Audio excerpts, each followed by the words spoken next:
Good morning students. आज का हमारा टॉपिक है मेजरमेंट ऑफ नेशनल इनकम, राष्ट्रीय आय का माप। इससे पहले हम राष्ट्रीय आय की अवधारणाएं पढ़ चुके हैं। अब हमें देखना है कि राष्ट्रीय आय का माप किस प्रकार से किया जाता है। राष्ट्रीय आय को मापने की तीन विधियां हैं: उत्पाद विधि या मूल्य वृद्धि विधि, प्रोडक्ट मेथड और वैल्यू एडिट मेथड। सेकंड है आय विधि, इनकम मेथड। और तीसरी है व्यय विधि, एक्सपेंडिचर मेथड। एक एक करके हम तीनों मेथड्स को समझेंगे। सबसे पहले हम लेते हैं उत्पाद विधि या मूल्य वृद्धि विधि। इस विधि के अंतर्गत राष्ट्रीय आय की गणना करने के लिए एक वर्ष की अवधि में उत्पन्न की गई वस्तुओं और सेवाओं का शुद्ध मूल्य ज्ञात किया जाता है तथा उनका योग करके कुल उत्पाद का मूल्य ज्ञात किया जाता है।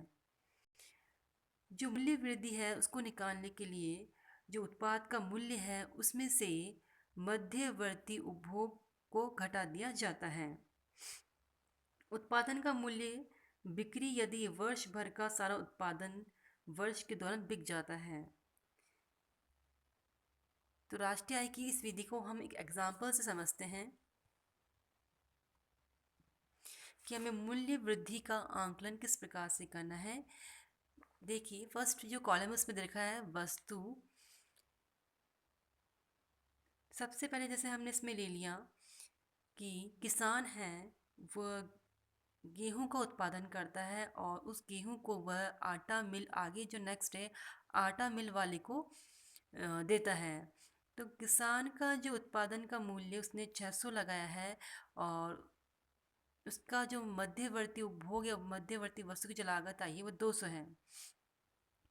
तो उसने 200 रुपये की जो लागत मध्यवर्ती उपभोग है उसका वस्तु की लागत है, और उसने जो आटा मिल वाले को आगे नेक्स्ट जो गेहूं बेचा है वो 600 रुपये में बेचा है।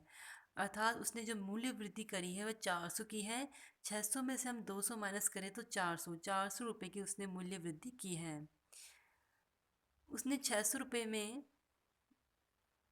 आटा मिल वालों को आगे गेहूं बेच दिया। अब आटा मिल वाले ने उस गेहूं को पीस के उसका आटा बनाया। तो उसने आगे ये आटा बना के बेकर को 800 रुपये में दिया।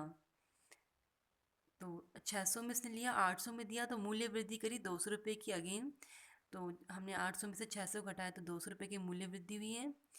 फिर बेकर ने उसे 800 में ख़रीदा है और आगे उसने दुकानदार को 1000 रुपये में बेचा है।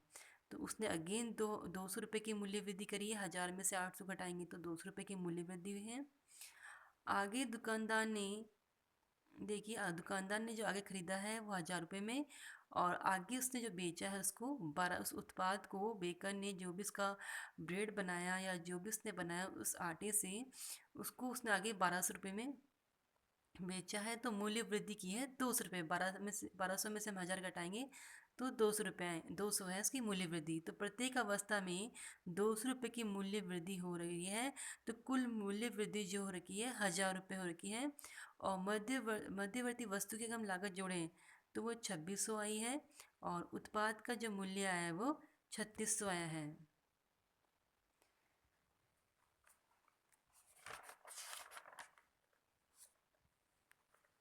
अब जैसे हमने पढ़ा था कि एक लेखा वर्ष के दौरान किसी देश की घरेलू सीमाओं के अंदर उत्पादक उद्यमियों द्वारा की गई सकल मूल्य वृद्धि को बाजार कीमत पर सकल घरेलू उत्पाद जीडीपी एट मार्केट प्राइस कहा जाता है।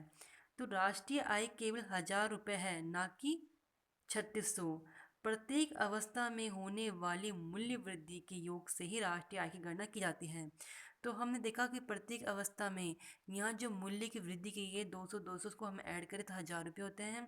तो वो जो 1000 रुपये हैं वही राष्ट्रीय आय कहलाएगी, ना कि। अब उत्पाद जो विधि है उसमें गणना करते समय हमको सावधानियां बरतने की जरूरत है, जैसे कि पुरानी वस्तुओं के क्रय विक्रय को मूल्य वृद्धि में शामिल नहीं किया जाता है। पुरानी वस्तुओं के बिक्री की दलाली या कमीशन को मूल्य वृद्धि में शामिल किया जाता है। सभी उत्पादक इकाइयों द्वारा किए गए सब लेखा उत्पादन को मूल्य वृद्धि में शामिल किया जाता है। मध्यवर्ती वस्तुओं के मूल्य को मूल्य वृद्धि में शामिल नहीं किया जाता। सब उपभोग के लिए उत्पादन का आरोपित मूल्य शामिल किया जाता है। जिन मकानों में मालिक खुद रह रहे हैं उनका भी आरोपित किराया शामिल किया जाता है। सब उपभोग सेवाओं को मूल्य वृद्धि में शामिल नहीं किया जाता क्योंकि इनकी मूल्य का अनुमान लगाना कठिन है। दोहरी गणना की समस्या से बचने के लिए अंतिम उत्पाद का मौद्रिक मूल्य शामिल किया जाता है। तो ये थी राष्ट्रीय आय की उत्पाद विधि, जिसमें प्रत्येक अवस्था में हमने उसकी मूल्य वृद्धि को निकाला और मूल्य वृद्धि का जोड़ करके हमने राष्ट्रीय आय को निकाला।